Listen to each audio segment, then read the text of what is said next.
everyone to the July 27th City Council work session. This is our last one before a break. I just wanted to bring to your attention that you have a revised agenda in front of you, which adds the climate ordinance as a D. And we're going to take off the equity and contracting program from our today's agenda because Councilor Evans is not able to be here, and this is something that he's been working on for a long time, so it seemed to me inappropriate to go on to have that presentation when he can't be here. So we'll start out today with the Eugene Water and Electric Board Riverfront update. City Manager. Thanks, Mayor, and I'll turn over to Glenn, and this is just really a continuation of your previous conversation. I guess I have to open the Urban Renewal District, right? So I'm going to close the City Council meeting, and I'm going to convene a meeting of the Eugene Urban Renewal Agency, and then... So this is a follow-up to the executive session we had with you several weeks ago. As we've continued the conversations with EWEB about what kind of an agreement would make sense, EWEB had requested that the Urban Renewal Agency actually wind up owning the property, subject to EWEB agreeing to hold us harmless from any of the any claims related to the liability for existing environmental contamination. And so what we'd like you to do, because that's outside of at least how we have interpreted the terms that you previously approved as the Urban Renewal Agency, is to expand those terms, and if you have questions or want to discuss before I give Betty a motion that we'd like you to approve, we can do that. But basically what the motion would do is... Alan. Oh, I'm the vice chair. Got it. Sorry. Add to the manager's, actually the Urban Renewal Agency director's authority, is to approve an agreement that would allow the agency to actually own the property, and to allow an agreement that would not have an environmental remediation fund or the remnant parcel provisions, and instead there would just be a reduction in the purchase price. So similar to what we talked about in executive session. So, Glenn, it would be helpful to me because even though we've talked about executive session, we haven't really discussed it in front of the public at length. So maybe some of the reasons why we're making a decision to go in this direction and why we might think this is a good idea for our community. Sure.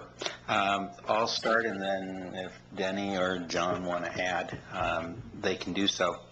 So the agreement that we've been working on with EWEB basically was intended to allow the expertise of the city, the Urban Renewal Agency, to be the prime assistance in trying to get this property developed. EWEB's mission is not developing property. Denny and his staff for decades have been doing that kind of work. When we first started talking to EWEB about, in essence, becoming their real estate broker, and as we tried to work out an agreement with them that would allow the agency to have the conversations with potential developers, it got complicated because, in essence, we would be asking EWEB, okay, we found a developer, here's the deed, would you just sign the deed, turn the property over? A lot of the discussions with developers would necessarily involve city staff, Urban Renewal Agency staff, because of the nature of that development. It's going to require infrastructure. It's going to require assistance from our planning folks because of the EWEB master plan that the council approved, and that gets implemented through our planning staff. There's the parkland that EWEB's already agreed to provide to the city that will get developed consistent with, or in a consistent manner with, the rest of that development. And so having the city/agency be working with developers will make it much more efficient, result in, we think, a much better product, a quicker development than if we were working through EWEB. What EWEB had understood as we were having those early conversations is that after 5 years, the agency would actually wind up owning the property. What they're mostly interested in is getting back to their core mission, which is to provide water and electricity. It's not to be a developer. And so they had agreed that they would allow the agency to be sort of their real estate broker, but if we weren't able to assist in the sale of all the property within 5 years, their assumption had been at that point the agency would actually take the possession of the property so they could just be done with it. As we had been talking to them, we didn't have that same assumption. And so the issue for us in part was wanting to make sure that if the agency takes on this responsibility, this authority, that the agency does not assume any of the environmental liability that's associated with that property. We didn't cause it. We weren't the owners when it was caused or before that. eWeb was not trying to alleviate itself of that liability. They're still going through the process with DEQ to get the no further action letter to demonstrate that, in fact, all the contamination has been addressed in a way that is protective of public health and safety. So this alternative would say it's okay for the agency to actually take ownership of the property, again, provided that the purchase and sale agreement has this ironclad hold harmless, so that if there is any residual contamination that's discovered later that is required to be cleaned up, we can turn to eWeb and say, eWeb, DEQ is saying this parcel over here has some contamination, it needs to be cleaned up. Here's a letter from DEQ, please take care of it. Anything else either of you want to add? Okay. I'm going to put a motion on the table.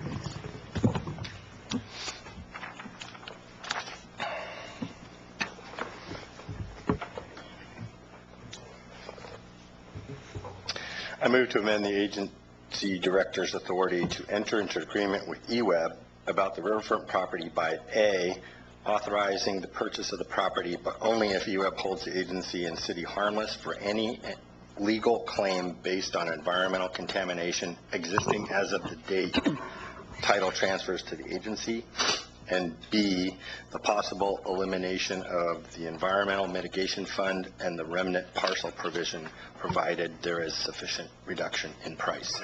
Second. Moved and seconded. Mike? Thank you, Mayor. John, how long do you estimate it will take to go through the process of final negotiations here and getting close to executing on an agreement? Just estimate. With eWeb, our hope would be to have that finalized 60 days. 60? My, that's quick. Relatively speaking. Well, and you know, we've been working through this for 12 months. With eWeb, they've had a change in leadership, so that's been a part of what's sort of worked through that, through this process, and then it really has come down to trying to figure out how to work through this topic that Glenn has talked about with who owns the property when. Mm-hmm. And so we believe this is essentially the last significant deal point that needs to be worked out. And so we would hope that it gets taken care of quicker or sooner than later. And just out of odd curiosity, would the Urban Renewal Agency own the property, or would the city, or what's the difference? So in the beginning, it would be the Urban Renewal Agency. Nothing would preclude you as the Urban Renewal Agency from deciding to sell or give to the city the property.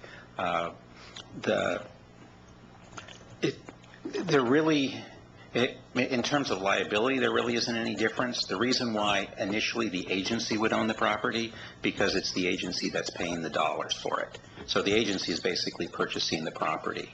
But the agency, you acting as the agency could decide that it's in the public interest and to have the property developed in a certain way, and if that means the city is the owner for some period of time, you would have the authority to do that.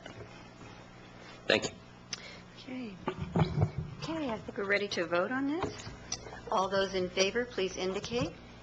1, 2, 3, 4, 5, 6. In opposition, 1. It passes. Thank you. We'll move on to the next. I have to move out of the Urban Renewal Agency and back into the Eugene City Council's work session meeting. And the next item up is a work session on Granite Properties. City Manager? Thank you, Mayor, and I'll turn it over to Denny and his team.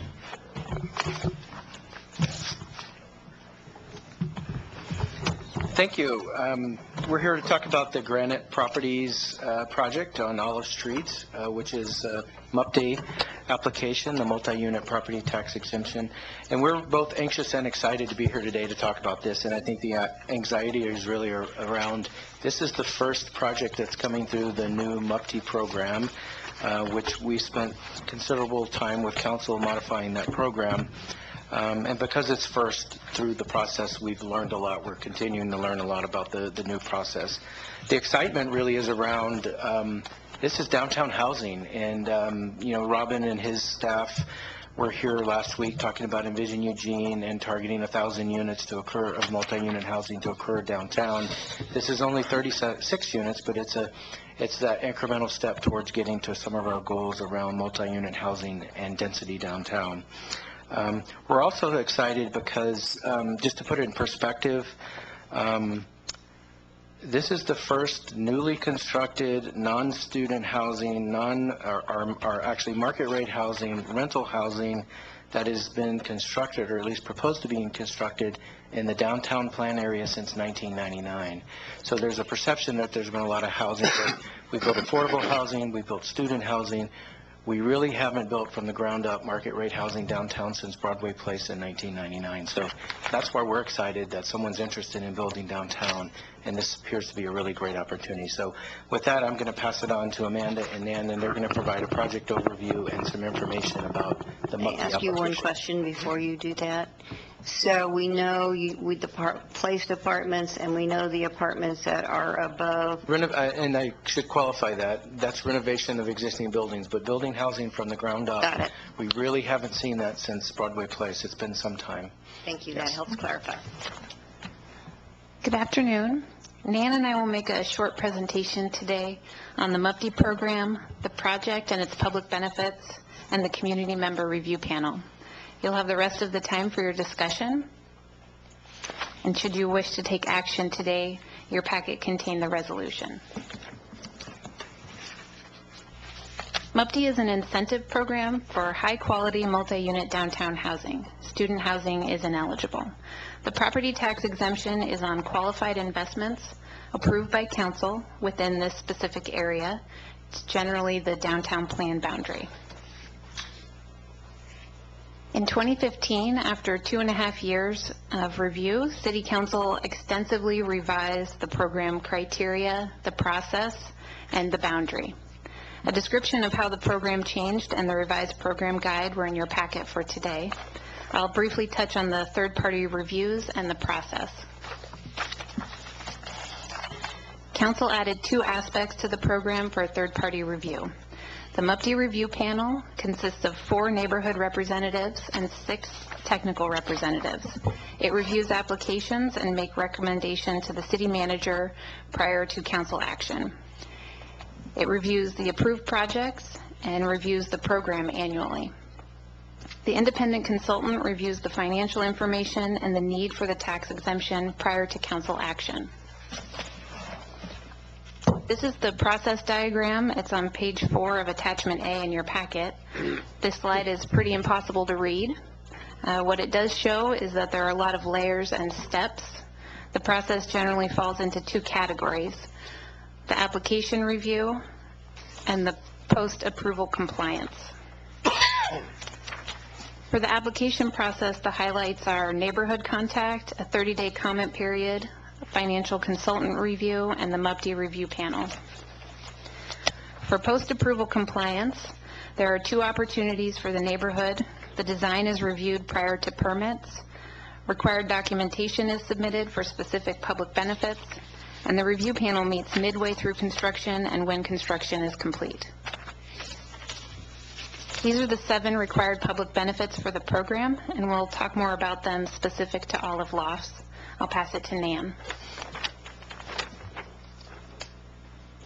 Great, thank you. So Olive Lofts, as proposed, is 5 stories total, with 4 new floors of housing over an existing ground floor. Altogether, 36 units, in addition to ground floor commercial space, which includes the storefront as well as the 3 studio spaces facing the alley. The project also includes approximately 2,000 square feet owned by the Urban Renewal Agency, as you approved in April. I apologize, I feel like my mic is going in and out. If that's the case, okay. Okay, I'm going in and out. I'll try to stay in. Here's the former Rogue parcel, well as the agency parcel. If MUPD is approved, the sale of this property will proceed. Construction will begin in 2017 with a proposed construction schedule of approximately 18 months. Compact urban development is a key public benefit that implements the downtown plan and Envision Eugene. In this case, since the property is Zone C3, there is no minimum required density, but the project would actually exceed the density of the R4 zone, which is our densest residential zone, and it would help to reinforce a compact urban core, foster vibrancy, and take advantage of existing infrastructure, including transit. In terms of the green building features, Granite Properties will use the Building and Permit Services pathway to enable the building to achieve this standard. And that means submitting an energy usage model, and Granite Properties is already working with eWeb on that. And then they will be required to submit a commissioning report 18 months after occupancy to demonstrate compliance with the required public benefit. The developer has submitted a plan to address the public benefit of the local economic impact with lists of the contractors and subcontractors to be used on the project, demonstrating that approximately 80% of the construction dollars will be spent locally, and they are obligated to comply with wage, tax, and licensing laws. 30% of the units will have rents that qualify as moderate income rents, and that amount will remain throughout the life of the MUPD. When the building is completed, 100% of the units may be at that level, depending on market conditions. We took a good look at the scale form and the quality of the building, the mixture of project elements, the relationship to the street and surrounding uses, which in this case also includes adjacent properties as well as KLCC, and parking and circulation. And I'll start with that because no parking is required for this building, but parking is available in nearby city-owned garages. The quality of materials is important to creating a high-quality pedestrian zone. The ground floor has durable materials appropriate to a downtown street, glass and stucco with wood accents, and the upper floors use fiber cement lap siding and concrete or stucco with glass and wood as accent materials. The material palette and, in fact, the design will be required as a condition of approval in the drafted resolution. The ground floor has commercial storefronts wrapping into the alley, which is just right for an urban location like this. Lots of glass to showcase the indoor activity and provide visual interest for the passersby on the street. It's good for safety and vibrancy. The building has a clear base, middle, and top distinction, and the elevator is a signature element that unifies the floors with a feature that provides scale and visual interest. The residential units have large windows, some of which are operable, and a series of canopies at each floor level to ward off the rain and the worst of the summer sun, so it's appropriate for our climate. The effect on the pedestrian is that the building has a comprehensible scale. It's not overwhelming, and the windows absolutely provide eyes on the street. The tall first floor has a cornice line above the storefront that roughly corresponds to the context of the neighboring buildings. That creates an inviting entry and helps the building to fit in. I want to focus more on the context for just a minute. Here's the existing ground floor. And the biggest issue identified is the impact on KLCC. So here's a roof view. The orange-ish square off to the left is the Rogue. You can see the Rogue sign, and this will be the new Olive Lofts. And the blue circle up there is actually the location of KLCC's, where KLCC's signal comes from. When the project is finished, the signal will be blocked. The city manager's recommendation is that KLCC be held harmless with their signal remaining in place and no cost burden on KLCC from this project. If council approves the MUPD, there are a number of options that deliver this result that the city will be pursuing. There is no impact on historic property, and there was no housing existing on the site. Amanda, cover the next. Johnson Economics, a real estate consultant firm, provided review of the financial information and pro forma. A pro forma is a prediction of future financial performance based on assumptions of key variables: rents, vacancy rates, interest rates, cap rates, to name a few. The Johnson Economics analysis is in your packet as Attachment D, concluded that the tax exemption is needed for the project to qualify for conventional financing and to generate a return sufficient to attract the required equity investment. The review panel also reviewed the Johnson Economics analysis. They noted that evaluating the project's financial need for the MUPD involves many variables that are hard to predict. Without a crystal ball, it's hard to pinpoint specific performance for the future. The review panel met 3 times, provided a thorough review of the application and the Johnson Economics analysis. The panel concluded that the project meets the public benefit criteria and has a demonstrated financial need for the exemption. The panel recommended approval to the city manager with varying opinions on the length. A majority recommended the 10-year exemption and a minority recommended a 5-year exemption. Attachment B of your packet has the panel conclusions. Should council approve the resolution, the next steps would look like this: to ensure that the project complies with the approval conditions outlined in the resolution. As a reminder, non-compliance would result in civil penalties, not getting the exemption, or termination of the exemption. I'll pass it back to Denny. So the recommendation is to approve the MUPD exemption, and the approval is really based on several things. I talked about Envision Eugene and our goal to bring 1,000 units of multi-unit housing downtown. It's based on the panel's review of the project and it meeting the criteria, and they making a recommendation that a tax exemption is warranted for this project. The consultant's financial review is also part of a component of our recommendation. Again, just another layer of justification for the need for the tax exemption. But ultimately, it really comes around the public benefits, I believe. We're talking about density and neighborhood preservation and walkability and health and climate and energy and all those things that I think a dense housing project downtown brings to the community. And also the project merits. This is a good project, we believe.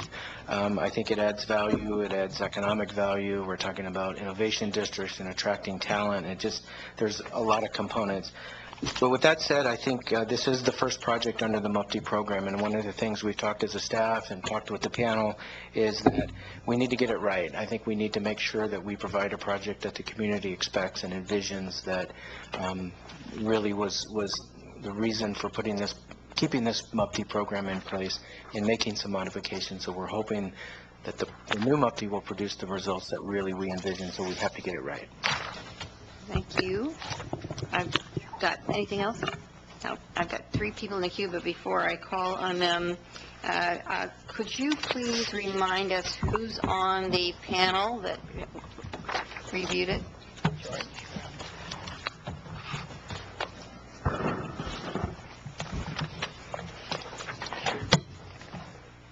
The at-large neighborhood representatives are Bill Aspegren and Lloyd Hellickson.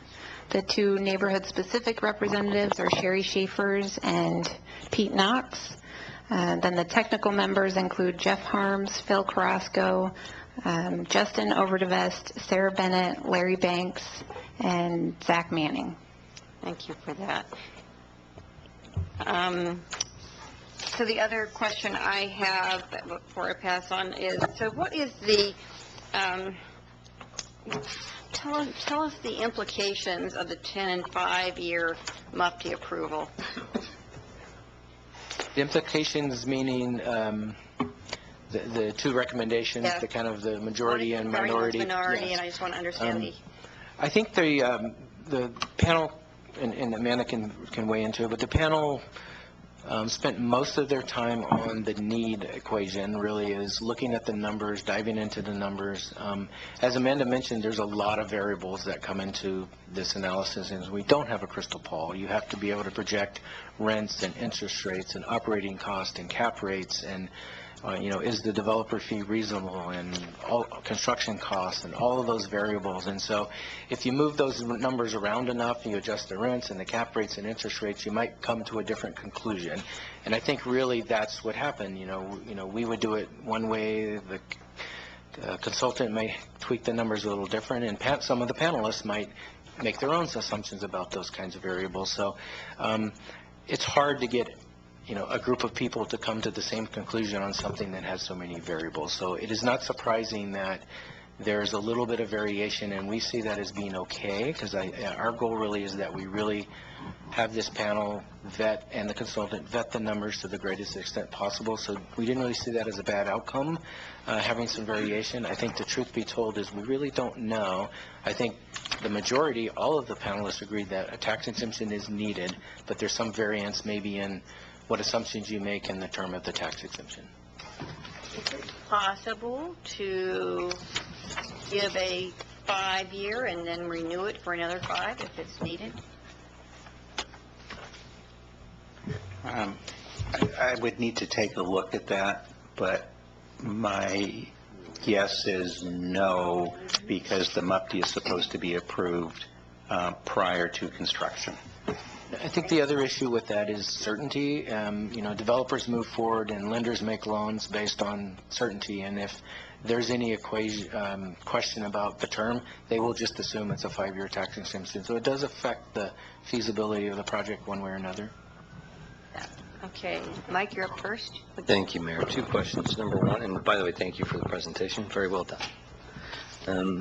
Why do we have Johnson Economics evaluate the financials of the project?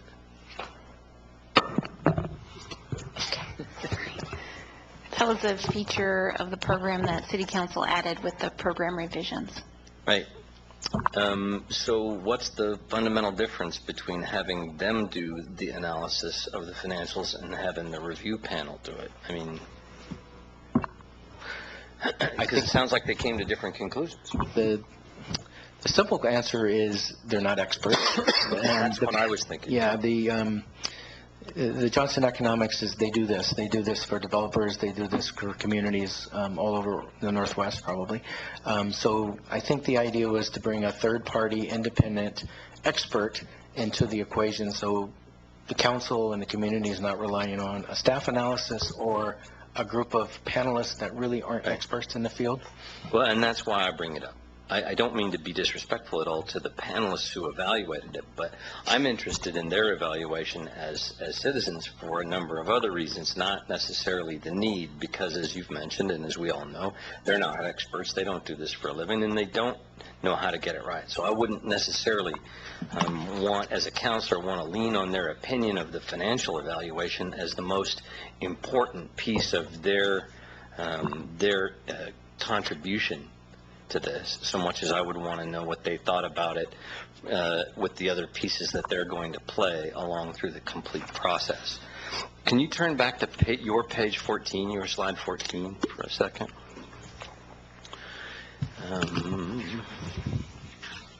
It's the one on required public benefit, local economic impact plan. It's one more back.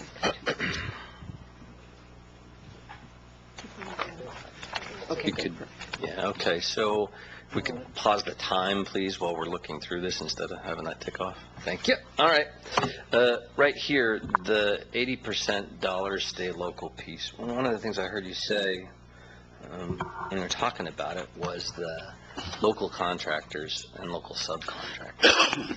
And we went through the lengthy process of redoing the MUPD. One of the pieces that I brought up and wanted to make sure we put in, and as I understand it we did, was the piece around certified payroll, so that we would know where the employees on the project lived.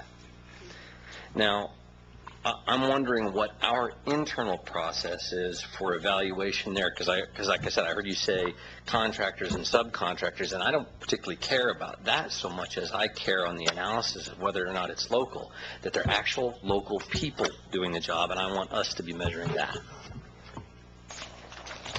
I will answer that. Just want to consult the process. We started with certified payroll, but I think we opted for something different, and I think Amanda will be able to come with it. But certified payroll is a specific tool used for complying with prevailing wage, and that's not really the right tool, because this is not a prevailing wage issue. It's a goal that we have for local hiring. Right. So we did move away from certified payroll. But that was a part of the ordinance, wasn't it? Not certified payroll, but Amanda, I think, might be able to capture what we actually put in the ordinance. After completion of construction, they need to submit a report that includes the construction labor resident zip codes, and then we can analyze the local nature of those workers. So in the presentation, you mentioned contractors and subcontractors. Will you be, so I'm hearing you now say you're going to analyze for the people who actually worked on the project, for their locale, to be able to use that as a standard for the measurement of the local.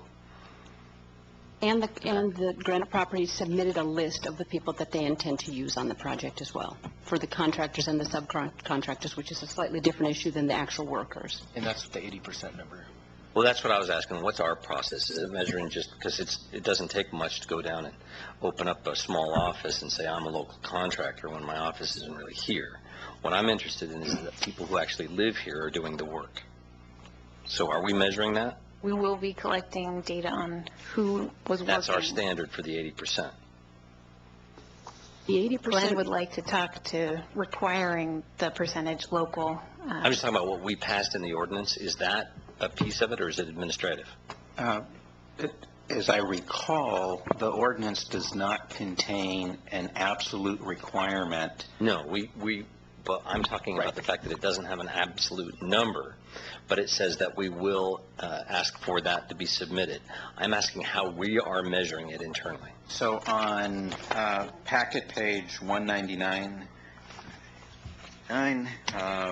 Mike, is what Amanda said about what the MUPTI applicant is going to need to do. And so we will be getting, the applicant will have to submit, and we will be getting a list of the home, city, or zip codes of the construction labor workers. So we will get that information, and we'll be able to do the analysis of, okay, so who was working on this project, and were they, to use the loose terms, were they local, or do they live in Salem, Portland, Idaho? So if your question is, will we be able to know how many of the... Not my question, Okay. just real clearly.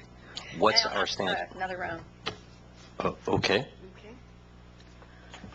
All right. We'll think about it, and we'll catch you back up. Well, I've thought about it. I've tried to ask it 3 ways. I know, but time's up. George Bowling. I have just one real quick question, and that's about the KLCC issue. You said that there are several or a number of options that we're looking at. Can you go into a real brief detail of what some of those options are? And the main question is, I'm going to have a real hard time voting yes unless there's some guarantee that KLCC will be able to continue to broadcast after completion. So I wasn't real sold on that by what you were saying at this point. So kind of help me on that one. The language that we've included in the resolution is that this project can't go forward unless KLCC continues to maintain their broadcasting and is held harmless, does not incur any costs. So some of the items that we're looking at include a relocation of their satellite, and they've already looked into that themselves. We've been working with a technical expert to see how many options they have. So I'm going to separate it into 2 parts. Technically, what do they need to do to maintain the signal? And then financially, how much does it cost and who pays for it? And we felt that we had options in both of those categories, and that one possibility could include having the city finance the relocation costs. And those details would be worked out at the direction of the city manager. But the goal and the language in the resolution is that KLCC gets to continue broadcasting, and they are not charged. Yeah, I guess I'm still not hearing who's going to foot the bill for this. Danny, Is do it you going want to to be go? the city, the developers, or a low-interest loan, or We don't have a definite plan. They're still working on their kind of cost and relocation plan. I think Nan gave an example. We're going to sell them property, the urban renewal district, the property behind. That money's going to go into our loan fund. That's traditional path for non-tax increment revenue to go into the loan fund. We could then use that as a tool really to help them relocate, whether it be a loan to KLCC or a loan to the developer or what have you. So I don't have a definitive plan yet because they don't have a definitive plan yet, but I think our goal really is to try to be as creative as possible to make this project happen. And we do that all the time. We have to use a lot of creativity to push projects forward downtown. So this is just one of those opportunities where we're going to have to partner and get creative about how we solve that, but we don't want it to be on KLCC's dime. thank you. Betty? Thank you. I read all this material, including the minority report and the comments by citizens. I also have been talked to by a few citizens, and the overwhelming majority of just ordinary people say, do not give the other tax break. For the material from the minority report made much more sense to me than, well, we had facts, arguments based on facts. And the way I read it, they did not all say that there should be a MUFTI. They said, if there is, 3 years should be sufficient and 5 years at the most. But they did not think it was necessary to provide a profit to the people. I like the comment of one person who said, people want to be downtown now, and I think that's true. I think we've done enough to stimulate the desire. She said maybe the city should be charging people a fee to be able to develop downtown. I think that somebody's going to want to do it, whether they do or not. As for KLCC, if the development costs them money, which it would, then the developer should pay that. Then I have a question about parking. How much does it cost to park by the month in the city-owned lot? It can be approximately $50 a month, depending on the lot. You need to add that to the rent, because most people will have cars. I mean, when you talk about affordable rent, that should be considered too, I think. And the price that I saw didn't look awfully low to me. I was confused also about 30% have to be, what did it say, I remember, it didn't say affordable. Moderate income units. Moderate income, okay. And also said that 100% will be, They are committing and they are required to have 30% of the Yes. units be moderate income for the length of the MUFTI. But at the time that the project opens, they believe 100% of the units will qualify, but 70% of those may change as, for example, rents go up in the Oh, I downtown see. core. Okay, that wasn't quite clear. But I think that Lloyd Hellickson's, I'm not sure how to pronounce his last name, is it? That his argument made a lot of sense, and obviously he had done a great deal of work using factual material. And I think that is more convincing than the opinions of people who will approve any tax break, and there are a lot of those people who say, yes, whatever tax break you want, you're going to have. And I will be voting against this. Thank you. George Brown? Thank you, Mayor. Yes, I'm going to go to the minority report that was prepared by Lloyd Hellickson and Bill Aspergren. They, in fact, both of them concluded that the MUFTI is not needed for this project. But they further said they would support personally, and Mr. Hellickson's been a vocal opponent of MUFTI, they would support it for this project. So that was the attitude. The reason, if you go to the minority report, I hope everyone read it, there And I agree with this. The applicant and Johnson Economics, the independent analyst, who, by the way, is required, I mean, it's in the ordinance that the manager has to get an independent analyst. So their two key assumptions are way too high. They're flawed. They do not mirror basic reality, current reality. Specifically, the 6% interest rate on the bank loan, that's way too high. Currently, it's 3.8 to 4%. And you may say, well, what big deal? It's just 2%. That makes a huge difference in the return on the investment. And the capitalization rate is way too high, too. It's 6.25. It's true, it says in the report that, gee, they range from 6.5 to 5.5, but here's a report that was given by Duncan and Brown in April, and they chart the cap rates. But there's not just one cap rate, they're different for different types of projects. The highest one is for regional malls, and that one was high. That is currently about, but see, even that one is 6%. It's not 6.25. It goes down for office building, down again for warehouse. Apartments are the lowest cap rate. They have been trending down. Their high was 5 years ago at the height of the, the housing meltdown, financial meltdown. It's gone down, declined steadily every year since then, with a tiny little blip 2 years ago, back up, and then it's trending down. All of these cap rates are trending down.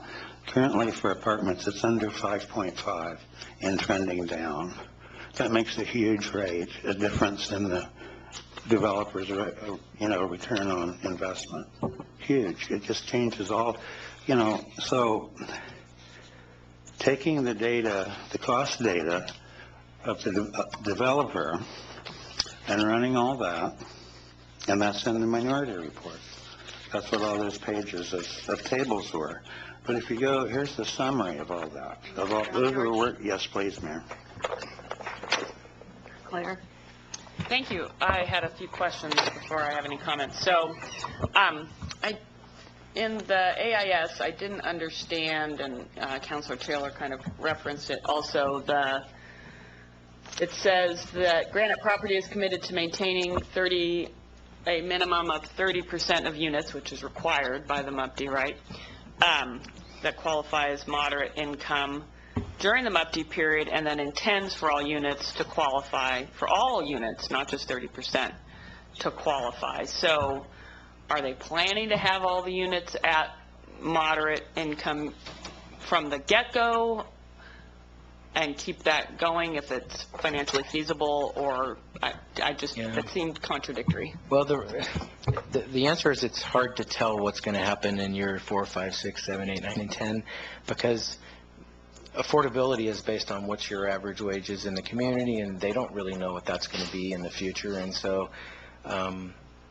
I think it's an unknown is what that really is reflecting, is they don't know what the market conditions are going to be, where rents are going to go, and where average median family wages are going to go. So it's hard to tell whether they can meet it 3 or 4 years from now. They believe they can meet it today, and that's what they're committing to because of that uncertainty about what happens in the future. So their goal right now, in addition to meeting the minimum requirements, is to have all of the units in a moderate income price range upon opening? Yes, that's what they've stated, yes. Do you have an idea of what kind of businesses they would like to bring to that first floor? We don't have definite information about the tenants that they're looking at, but I know that they've had conversations with food and retail. They're looking for something that people walking by would walk into, and also something that would serve the tenants above. So it's really about walkability, but it's also about the market conditions. Do you know if they would put another bar in there? I think that there would be some restrictions on what kind of a bar it would be because their residence is above. But I don't have specific information about exactly the tenant that they're looking at. Yeah, I think it would be great if they could attract some non-alcohol related retail to that space, because that block is pretty saturated with alcohol related establishments, which is fine, but sometimes a mix is, is better, and when you're living above it, definitely a better. And then I also have concerns about the KLCC tower.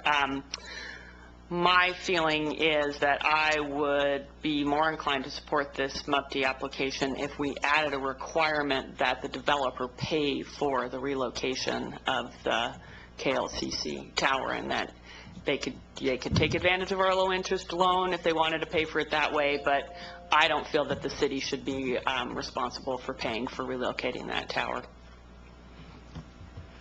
Chris? Thank you. Yeah, and I had two real questions, and the KLCC tower was one of them, so I would agree with that. I think it's not KLCC's fault, and I think they should be held harmless, which you talked about doing, but I also think they should also be held financially harmless and operationally harmless. KLCC needs to be able to continue to broadcast, so I would support that as an addition. The second question I had, when we reviewed this before, there was some question about the tenant to the north and their concerns about access to the property along the alley. Have those been resolved? We had a number of conversations with them in April relative to bringing this forward for your decision, your action, and they asked if they would be ever eligible to purchase in a similar way that back property. And we walked the property with them, and that would be a decision. They would make a proposal, they would bring it to this body, and then they would, for the Urban Renewal Agency, and then the Urban Renewal Agency could make that decision. I think that there are some logistical challenges relative to how firewalls work. And they also aren't the property on the alley, so they don't have window access. They have a building next to them to the south, but they wouldn't to the north, but they'd still have a firewall issue. So there are some logistical challenges, but it is absolutely possible for them to bring that forward. Okay, so the neighbors to the north have withdrawn, or they're no longer protesting? We did not hear any further protests of any kind from them after the discussion relative to the Urban Renewal Agency's action. Okay, so they did get in touch with them and talk with them, and they have not continued to protest? Exactly. Okay, because I wanted to make sure they were not somehow getting lost between the cracks. Johnson Financial, did they prepare tables and information and spreadsheets and other information they worked from to reach their conclusion? Yes. So they didn't just throw darts at a dartboard, they actually had the information and facts and knowledge in their recommendation? Yes. Okay. And 8 of the 10 members of the committee accepted that recommendation and said that was acceptable to them, that they were in agreement with that? 7 did, and 1 member didn't vote, wasn't participating. Didn't participate. So 7 of the 10 agreed with Johnson Financial's conclusions. And Johnson Financial, I assume, does this, as you said, on a regular basis. So this is their work. This is what they do for a living. Correct. Okay. For me, a lot of what drives this is the outcome. I mean, the whole reason for having this program is to get an outcome. So I'm saying, well, what is the outcome we're going to get? One of our outcomes, which we have stated, is we want to increase the number of affordable housing in downtown. And that's why we approved it for just downtown initially, is we wanted to make sure that we continue to provide incentive and work to get development downtown. And we want that development to be affordable. We don't want to just build a lot of expensive penthouses downtown. We want to build units that people can afford. And 30% was kind of the minimum standard, but we've talked a lot about affordability in general for downtown. Does the granting of this MUPD, in terms of their financial pro forma, allow them to be able to provide more affordable units at the end of construction? And if they didn't have the MUPD and for some reason they could build, would they continue to provide low-income units because of because they didn't have a MUPD? I mean, are we getting low-income units, or not low-income, but we're getting affordable units because the MUPD allows them to pencil that out? Well, there's a couple ways to look at it. I think what we've actually heard from the developer is that their project doesn't work without MUPDs. I don't think there is a scenario, at least coming from the developer, that they would build without it. That's always debatable, however. I think the operating cost associated with the property taxes does ultimately affect the rents one way or another. So if you had a scenario where there was no tax exemption, you would have to increase the rents to make that make up the difference work, or vice versa. availability to tax exemption allows you to flatten rent, so to speak, so that they're more maybe closer to market, because the newest constructed property is always the most expensive, so this allows you maybe to be closer to market, is the way I would kind of think of it. Okay, so two of the benefits, there might be others, but two would be, you get more housing downtown that's affordable, and because you provide a MUPD, you can keep the rents low because their cost to build it was lower. At least keep them reasonable. At least keep them reasonable, but lower than they would be if they didn't have it. Okay. And then the last one for him, we will know the zip codes of all the people who worked on the project upon completion. Correct. Okay. Alan?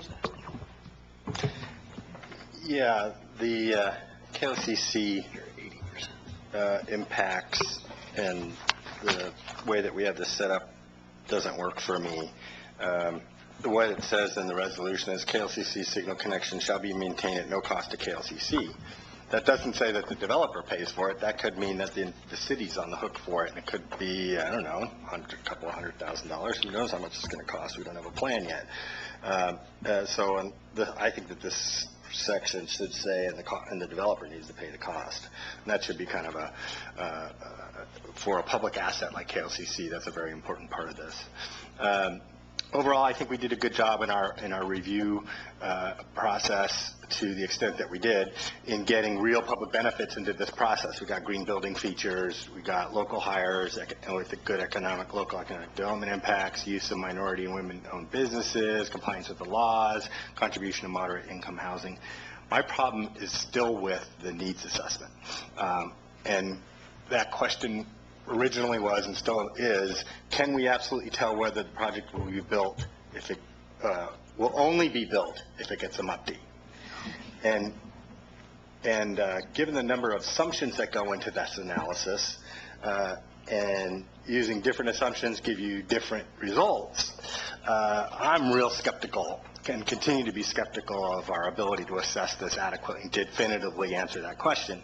In our review process, though, we were headed down what I thought was a good path, but we failed to include three parts of that in the end. That was a cap on the rate of return, reporting requirements that double-check the need calculation retroactively, and the clawback if it exceeded the ROI. And without those requirements, I don't think we're going to have the confidence we need in the need calculation, and we'll continually have this controversy about MUPD. That's why I pushed really hard to get those included. Unfortunately, it didn't garner majority support, and maybe we should go back and think about this. This is a perfect example of why I was trying to get those included. It might not have solved the problem, but it sure as heck would have alleviated some of the controversy, especially with the clawback provision. The minority report makes this point really clearly, in that it just creates controversy of whether or not there's a need calculation or not. You also mentioned this is market-based housing, but how many beds have we added downtown in the last 4 to 5 years, including Capstone and all the other ones? It's probably a couple of thousand if you take in student housing, because you have the Hub, Capstone, and LCC, which is a big number of beds. And then you have a few small projects like the two renovations at Park Place and First on Broadway. Right. Yeah. So, I think we've done a great job of getting housing into the area. I think that was part of the reason Whole Foods moved in there. And I'll need a second round there. So There is going to be a second I'm round. just going to point out that we have two small items of business that we want to do before we leave today. I don't know how time sensitive getting to a conclusion today is on this. Can someone tell me that?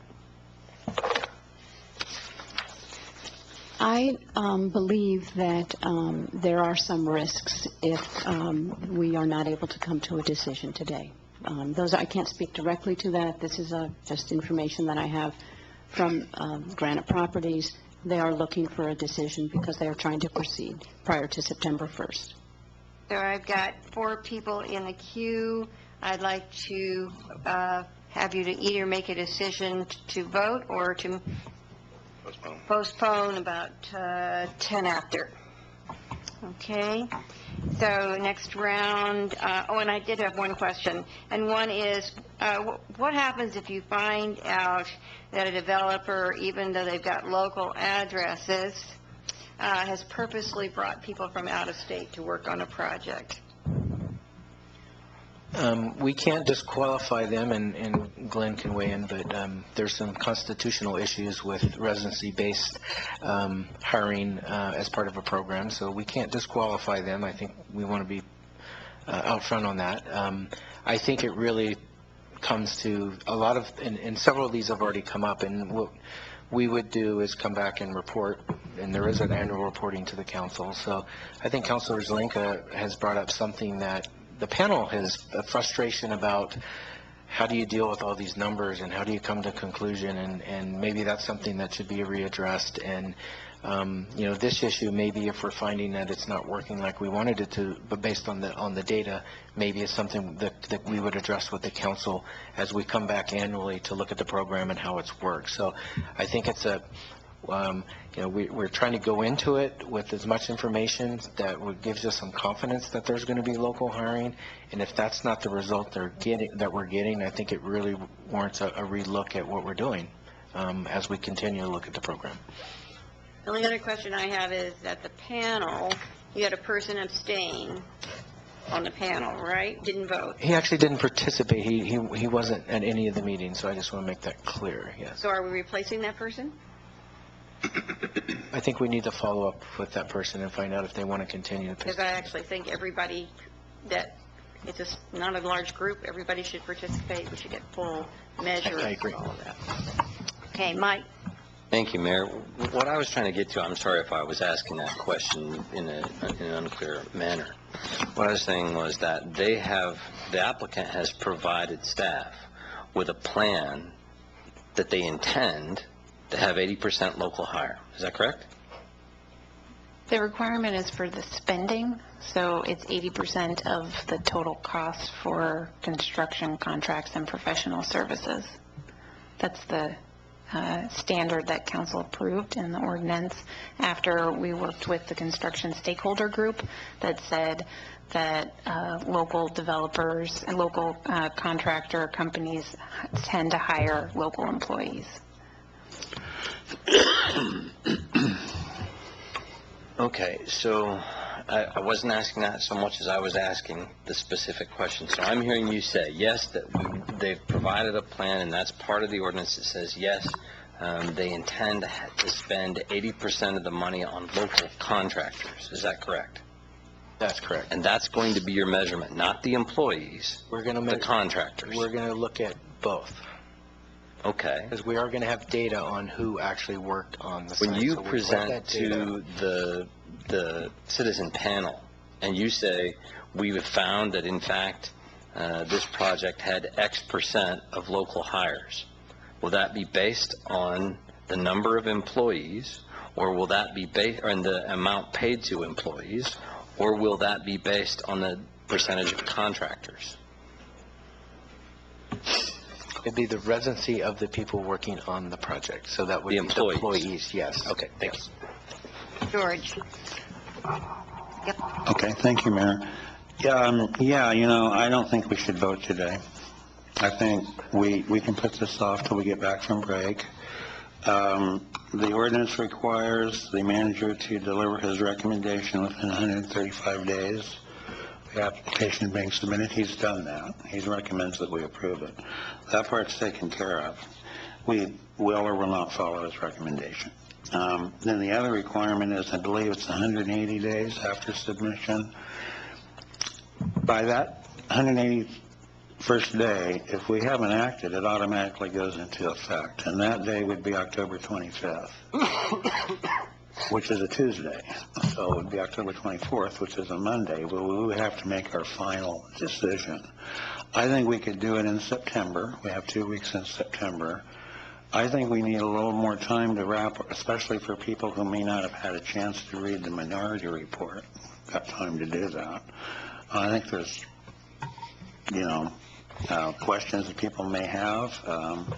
This is the performers were presented in a different format than the ones that we're used to, the ones that we saw for Core Campus and for the Capstone. And so and some different terms are being used that I'm not sure that we all understand all of them, you know, at a cellular level. It's just, so and I'd just like to point out that, the composition of the panel, Mr. Hellickson owns apartments, and he's very familiar with getting loans from banks and talking to bankers. He's very familiar with all these terms. He knows how to read pro formas. He knows all the financial terms. He's very sophisticated that way. And so, is he a developer? No, he's not. No, he's never had to really produce these types of pro formas for his bank loans, but he has an understanding of them that I think much better than probably any of us counselors, and so I really respect his work. And if you go to page 1 of the Minority Report, he's got a summary of all of the worksheets that he worked up using the developer's own information, all of their cost information, including the original proposed rents, and that's all the same. It's not, none of this assumes that rents are going to go up. They may, and they could. I mean, which would be better for the developer? I mean, they'd make this look even better if they raise the rents on everything except the 10% of the workforce housing. So I really believe we need more time to fully digest all this and study this. I mean, because the Thank you, George. Claire, you're up. Thanks. Well, I did happen to get an email from one of the folks involved in the development who did say they felt some urgency, that the current owner of the property is kind of pushing them to move this along. Whether that's our sense of urgency, I think, is another question. But I just thought I'd share that. And I also saw in our packet that KLCC, it was probably a very quick estimate, rough estimate on their part, that they estimated $40,000 to relocate their equipment on their own roof. I almost wonder if it would make sense to relocate it onto the roof of this building if it was built. And so just a couple of thoughts. We crafted this MUPD program pretty carefully. It's not perfect, as Councilor Zelinka pointed out, but to encourage further housing development downtown, where redevelopment, frankly, is more expensive than it is in other parts of the city. I do feel that we still need to incentivize downtown development, and as I, demonstrated earlier this week, I'm not someone who just votes for every tax break program we have in the city. I can tell you that all the units in Broadway Place are full, because I have a family member who's seeking to move here to Eugene, and we went and looked there, and she says they pretty much are full all the time. People do move out, and units come up, but they are taken really fast. I do feel this is a project that fits with our goals for downtown housing. If we were to grant the MUPD, then we would be guaranteed of having some percentage of those units be at that more affordable rate. If we take the chance that they'll develop it anyway without the MUPD, we won't have that guarantee, and we'd likely have more expensive housing downtown, which may not fit with our goals. It redevelops a currently vacant storefront, provides another mix of housing with the number of studio apartments that they're planning that is really lacking right now in our community. And these are local developers investing local dollars that they made here locally with their business back into our community. So they are folks who care about the future of our community. This project would add more life to a block that could use it, hopefully with additional retail that's not alcohol related. As far as parking, one of the reasons people like to think about moving downtown is the opportunity to get rid of their car and to live without a car. We have good transit. We have grocery stores now with the Kiva there, and now Whole Foods, the library, a lot of things downtown that you can live and work there without needing a car. So those are just my comments. So I'd likely support it today, as long as we change that one provision about the KLCC signal connection shall be maintained at no cost to KLCC or the city of Eugene. Alan, and then you put the motion on the table after you finish speaking. Yeah, do we just make a motion to change the resolution? If you make the motion, you can make the motion to approve the resolution with the following change, and then just specify the change that you want. What's the remedy if the project doesn't meet the moderate income housing requirement, say, in the out years, say year 6? They have to pay the fee. If you recall, they're either you meet it or pay a fee. So you either do one or the other. And so if it just meets it, does it mean the entire fee, the 10%, or just 1 year's worth of the fee? We'd have to go look at the Doesn't ordinance. say in there. But I think it's either, a scenario where you'd have to pay for each year you don't meet that, or potentially you could lose the exemption, but I don't know that we've really dug into that scenario at this point. But So you pay that over years 3 through 10, and if you didn't make it in one, that's the 1/7 of the 10%. That is correct. Or maybe make sure that they do it, it's the full 10%, which I think we should do. I agree with that resolution to the KLCC needs to be on the developer, not on the city. And I also think that the need calculation for me still has too much controversy, and without those provisions in it, I just think we're going to keep having this problem over and over again. And I'm not sure we actually need to subsidize downtown housing at this time, especially given the number of beds we've attracted to the downtown. So at this point, I would support the application. Motion on the table, please. Yes. I move to adopt resolution in attachment F to approve the tax exemption with the change to Section 1, Section 1. paragraph I, adding the words "or to the city" at the end of the sentence. Section 1, paragraph I, which adds to the end of the sentence, or the city of Eugene. Second? Moved and seconded. George? I want to make an alternative motion. I'll speak to it if I get a second. I move to postpone final decision on the MUPTE application until we return from break. Second. Moved and seconded. All right. We haven't even had half an hour discussion on this. Well, it's been maybe 45 minutes, okay? That's total, and this is the first rollout of the new MUPTE. We have to get this one right. I like the project. I think it's going to be a really neat thing. However, I think we're moving too fast here because we've received credible alternative information that the MUPTE is not necessary for this project, and I don't think we've talked about that enough. And we haven't really examined all the information. Now, the amount is, in the scheme of things, of the exemption, is relatively trivial. I suppose you could say it's, $60,000 a year, maybe?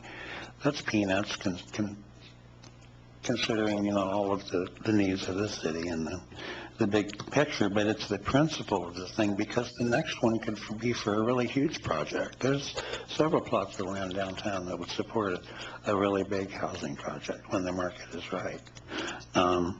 You just basically look at any big parking lot downtown, that's a potential apartment house. And so if we don't get this one right, if we start off on a bad foot and rush this through simply because we want to see housing downtown, that's a terrible mistake. The ordinance is still flawed, by the way.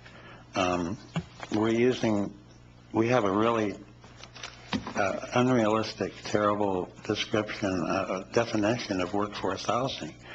There's over 500 jurisdictions in the United States that have workforce housing requirements for any new construction. Nobody defines it like we do. 100% AMI, that's ridiculous. And nobody else gives a 10-year property tax exemption to do so. Ours is probably the worst one in the whole country, using that as a definition. It's always defined as a range of income from 60% to 100%. It can be higher than 100%, but that's in certain communities like Aspen, Colorado, where it started, which is a very high income, high housing cost community.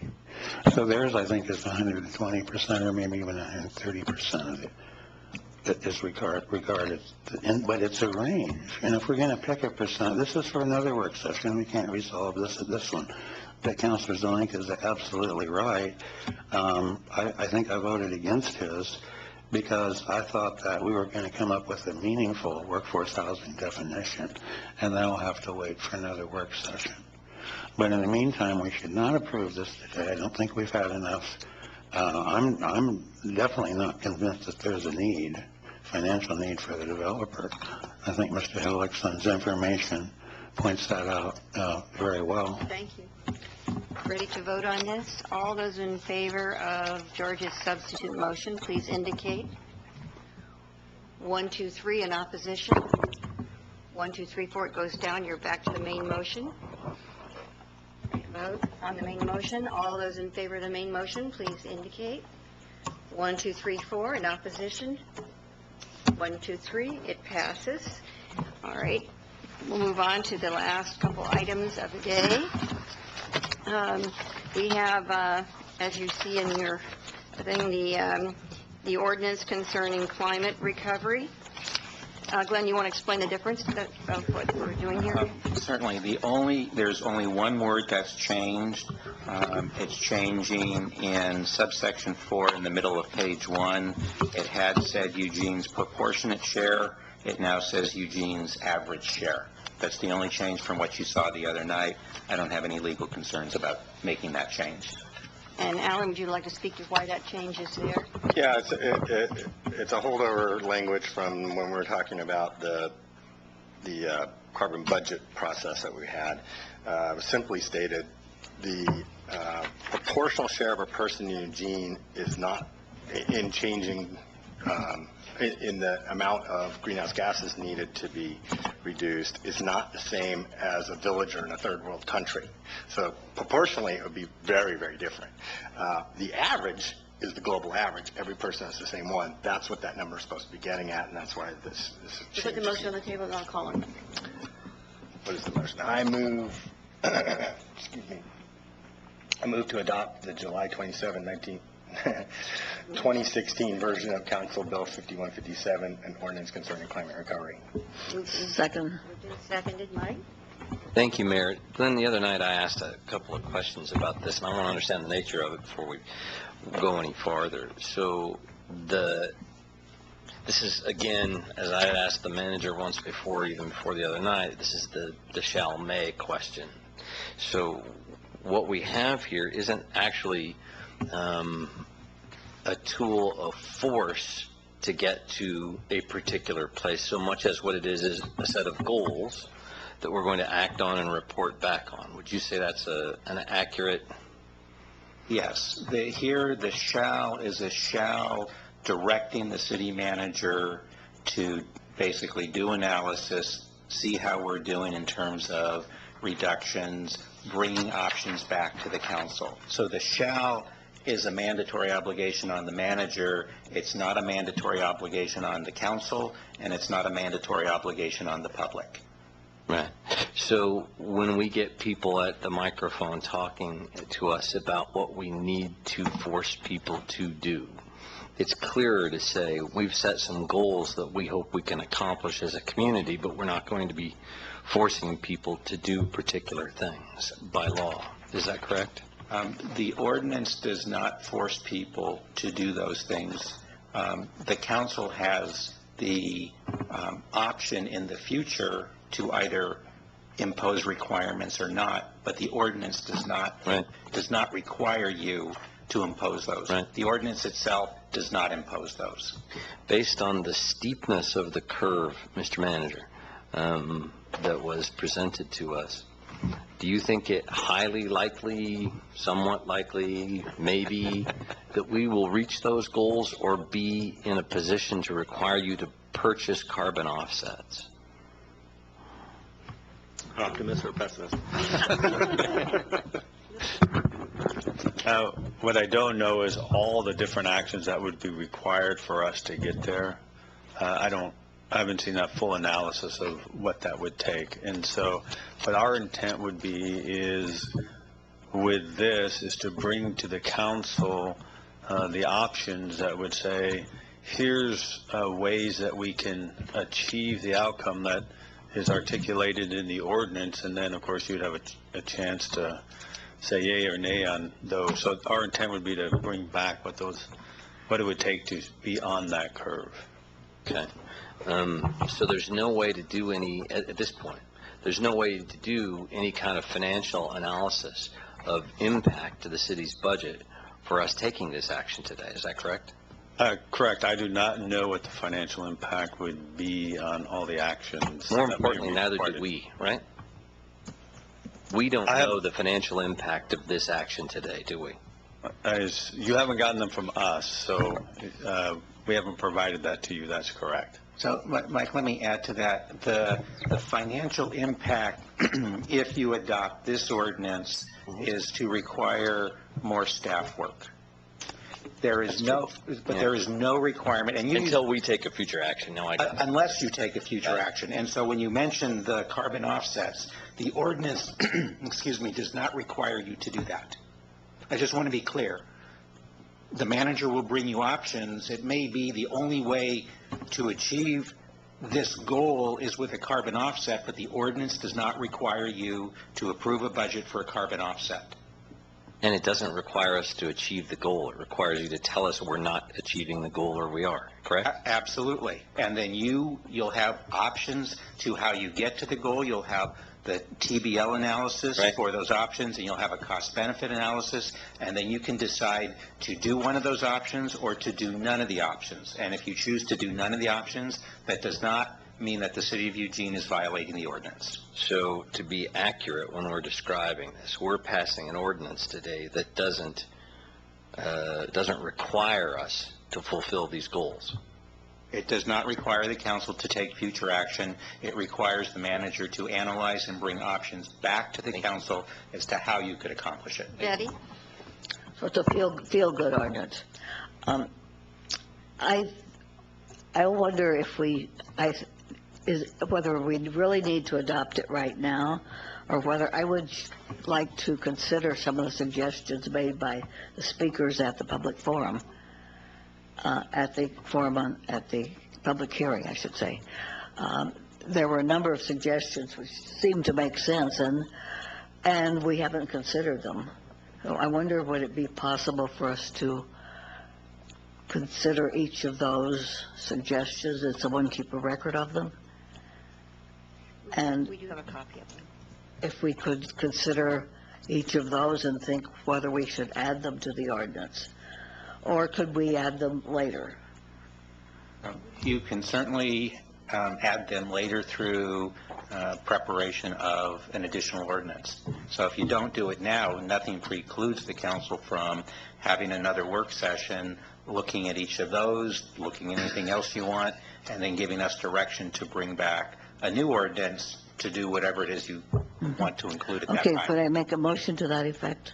Not at this point, Not at because this there's a motion to adopt the ordinance, but Yeah, when... but, I mean, today, You can certainly make a motion to rather direct the than manager. rather than asking for a work session. If the mayor entertains that motion, you can make that motion. Okay, thank you. George Polling. I guess maybe I'm missing something. Maybe you answered it when you were talking to Mike. But you're saying this ordinance doesn't require the city to do anything or anybody to do anything other than for the city manager to establish goals? Or way to accomplish goals, rather? So the council has established the goals. That's what's in 6.675.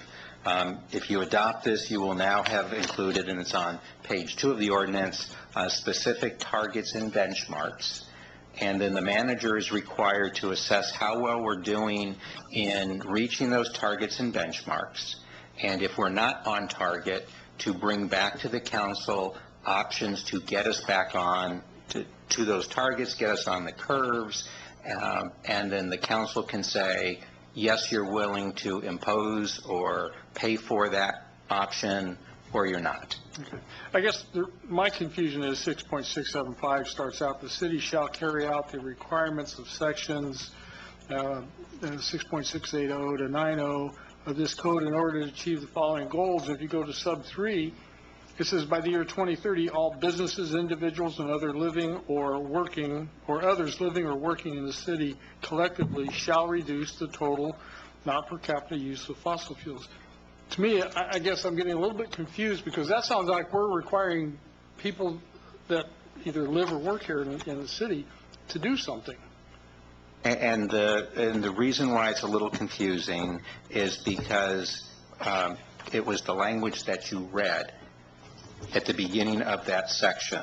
We're going to achieve these goals, which really means we're going to attempt to achieve these goals by following the requirements in the rest of the ordinance. And the rest of the ordinance says we're going to basically stair-step into this. We're going to see how well we're doing with the actions and the plans that have already been developed, and then the manager is going to bring back to you, if we're not on track, what it would take to get there.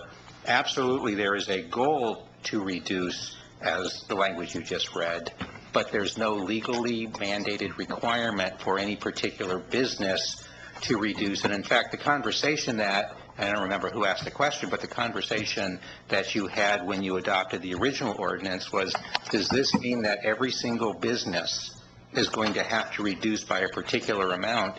And the answer was, no, it could be that some businesses are reducing more and other businesses are reducing less, or some residents are reducing more and some residents are reducing less. This is a community-wide goal. It's not an individual business or individual resident goal.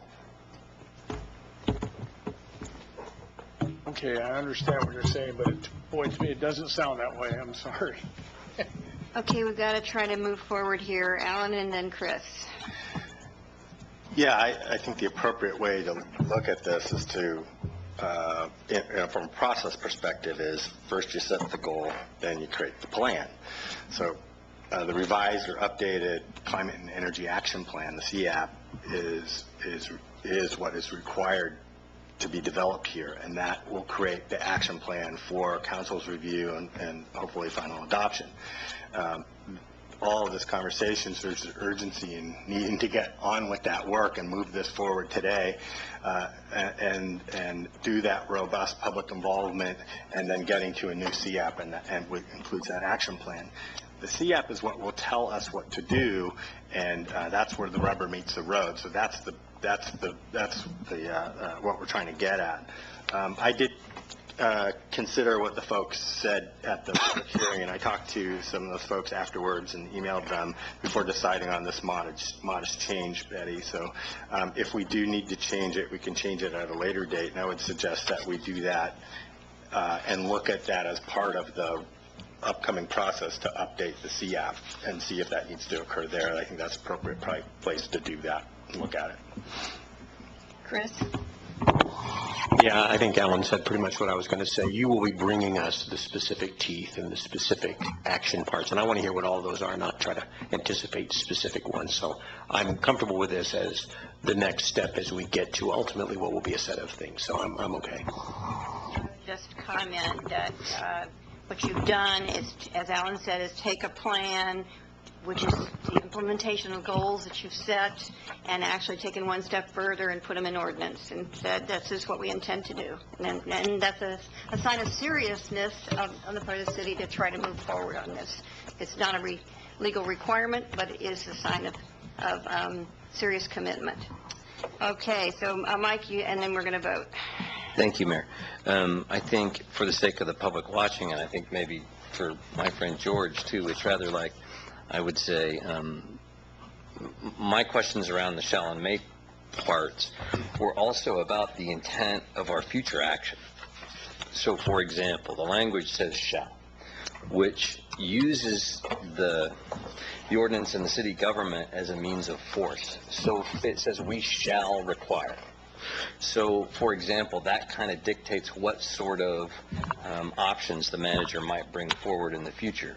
One of the goals, for example, the 50% reduction, and then by 2030 in community-wide fossil fuel use. We might discover that our current direction diminishing that kind of plateaus. And so we might need to incentivize the continued diminishment of fossil fuel use. And one of those options might be $1 a gallon, $2 a gallon local gas tax in order to emphasize, in order to try and drive down those sales and that use. So that's the sort of thing I was asking about, really, was how are we going to approach this with, are we going to force people to comply at some point? And it sounds like those are all options and decisions for another day, but we're not actually forcing anyone to do anything today. And one comment from Alan. Yeah, one is that there are a whole bunch of options that can occur, including a lot of that incentivize. Most of the options actually save people money to get to the climate and recovery ordinance goals. So you should do all those first. The other point is that the stuff that you both, Mike and George, are talking about is stuff that we've already adopted, is already part of the ordinance, and that was adopted months ago. And the only part that's actually under consideration right now is the addition of the Section 4 and the changes to the following section that include the benchmarks. So the stuff about the shall and may and the other goals that we already adopted is already law.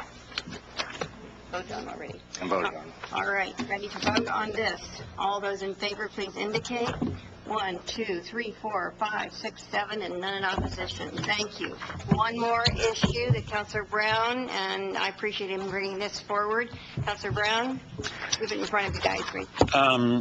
Yeah, shall I just go ahead and read it, the motion? I move to approve a continuation of the neighborhood matching grant funds previously awarded to Community Center for the Performing Arts, and that those funds be taken from the funds approved as part of the FY17 budget for the neighborhood matching grant program. Second. Moved and seconded. Well, just very briefly, I hope everyone saw John Pincus's email. It was pretty self-explanatory. They've been working on this vintage streetlight project for quite a while now, and jumped through many hoops and fulfills many requirements, and everything was ready to go, and then eWeb came along with the project that had precluded them starting on that. And they were awarded the grant funds, and so, but the eWeb's project went on, and they missed their window. And they've raised the matching funds, they're ready to go.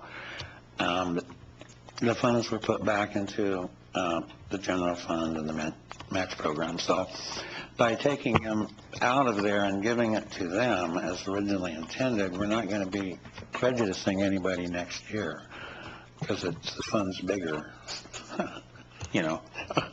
and just in giving it to them, it will allow them to start their project much sooner, and they won't have to wait till next spring and go through the whole grant application process again and further delay the project. So that's it. Okay, do you have anything to say about this particular? No, we're fine with this. Good. All right, ready to vote on this? All in favor, please indicate. 1, 2, 7 in favor and none in opposition. It passes. Have a great break, everyone. Thank you.